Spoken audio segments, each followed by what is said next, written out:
Hello दोस्तों, भारतीयों की कहानी में आपका स्वागत है। प्लीज अगर चैनल पे पहली बार आए हो तो लाइक शेयर जरूर करें। श्री राम जय जय राम। भगवान राम के बारे में सुनी 10 कथाएं। भगवान विष्णु के अवतार श्री राम का नाम कौन नहीं जानता है।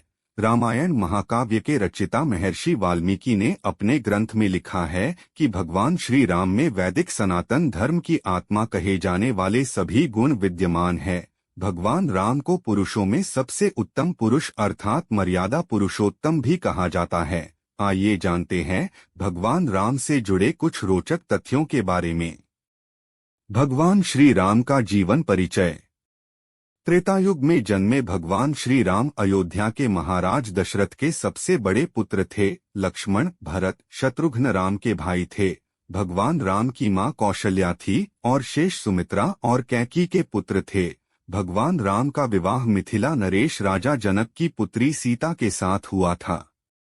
लक्ष्मण की पत्नी उर्मिला, शत्रुघ्न की पत्नी श्रुतकीर्ति और भरत की पत्नी मांडवी थी। विवाह के पश्चात भगवान राम को राजा दशरथ ने रानी कैकेयी के कहने पर 14 वर्ष के लिए वनवास पर भेज दिया था, क्योंकि एक वचन के अनुसार कैकेयी राजा दशरथ से कुछ भी मांग सकती थी। तो रानी कैकेयी ने दासी मंदोदरी के उकसाने पर भरत को अयोध्या का राजा बनाने और राम को वनवास देने की इच्छा जताई और पिता की आज्ञा का पालन करके भगवान राम सीता और लक्ष्मण के साथ वन की ओर चले गए। भगवान श्री राम का महत्व। ब्रह्मा, विष्णु तथा महेश में से भगवान विष्णु ने संसार की भलाई के लिए कई अवतार लिए हैं।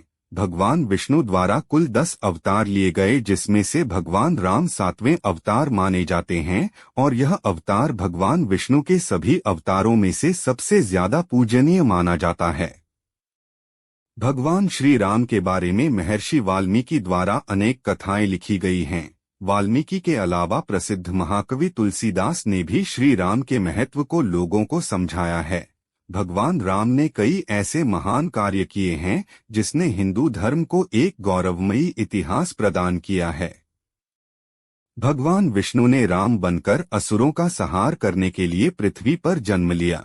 भगवान श्री राम ने मातृ पितृ भक्ति के चलते अपने पिता राजा दशरथ के एक आदेश पर 14 वर्ष तक वनवास काटा। नैतिकता, वीरता, कर्तव्यपरायणता के जो उदाहरण भगवान राम ने प्रस्तुत किए वह बाद में मानव जीवन के लिए मार्गदर्शक बन गए। एक कुशल और प्रजाहितकारी राजा थे राम। भगवान राम अपनी प्रजा को हर तरह से सुखी रखना चाहते थे। उनकी धारणा थी कि जिस राजा के शासन में प्रजा दुखी रहती है वह राजा नरक भोगी होता है। महाकवि तुलसीदास जी ने रामचरितमानस में रामराज्य की विशद चर्चा की है। माना जाता है कि अयोध्या में 11,000 वर्षों तक भगवान राम का दिव्य शासन रहा। आदिवासियों के भगवान श्री राम।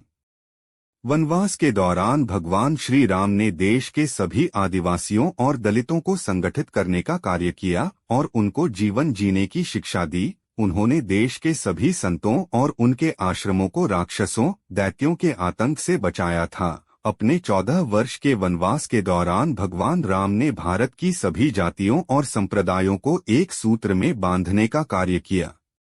चित्रकूट में रहकर भी उन्होंने धर्म और कर्म की शिक्षा दीक्षा ली। भगवान राम ने भारत भर में भ्रमण कर भारतीय आदिवासी, जनजाति, पहाड़ी और समुद्री लोगों के बीच सत्य, प्रेम, मर्यादा और सेवा का संदेश फैलाया और यही कारण था कि राम का जब रावण से युद्ध हुआ तो सभी तरह की अनार्य जातियों ने राम का साथ दिया।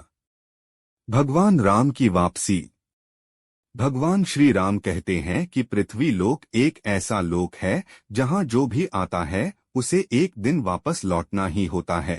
ठीक इसी तरह श्री राम भी अपना मानवीय रूप त्याग कर अपने वास्तविक स्वरूप विष्णु का रूप धारण कर बैकुंठ धाम की ओर चले गए। भगवान राम के बारे में सुने 10 किस्से। 1। वनवास के समय भगवान राम 27 साल के थे। 2. लव और कुश राम तथा सीता के 2 जुड़वा बेटे थे। 3. राम रावण युद्ध के समय इंद्र देवता ने भगवान श्री राम के लिए दिव्य रथ भेजा था। 4. भगवान श्री राम ने पृथ्वी पर 10,000 से भी अधिक वर्षों तक राज किया।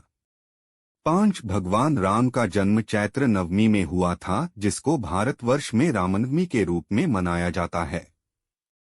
6 भगवान राम ने रावण को मारने के बाद रावण के ही छोटे भाई विभीषण को लंका का राजा बना दिया था। 7 गौतम ऋषि ने अपनी पत्नी अहिल्या को पत्थर बनने का श्राप दिया था और इस श्राप से भगवान राम ने ही उन्हें मुक्ति दिलाई थी। 8 अरण्य नाम के एक राजा ने रावण को श्राप दिया था कि मेरे वंश से उत्पन्न युवक तेरी मृत्यु का कारण बनेगा, और भगवान राम इन्हीं के वंश में जन्मे थे। 9 माता सीता को रावण की कैद से आजाद कराने के लिए रास्ते में पड़े समुद्र को पार करने के लिए भगवान राम ने एकादशी का व्रत किया था। 10 वनवास वापसी के बाद भगवान राम के अयोध्या वापसी की खुशी में अयोध्यावासियों ने दीप जलाए थे, तब से दिवाली का त्योहार मनाया जाता है। धार्मिक कथाओं के अनुसार भगवान श्री राम के बिना दुनिया भी कुछ नहीं है। नोटः इस आलेख के तथ्य विविध स्रोतों पर आधारित हैं। भगवान राम और रामायण के बारे में ज्यादा जानकारी के लिए रामायण व राम कथा के जानकार व विद्वान से जानकारी लेना बेहतर होगा। जय हिंद दोस्तों, जय श्री राम।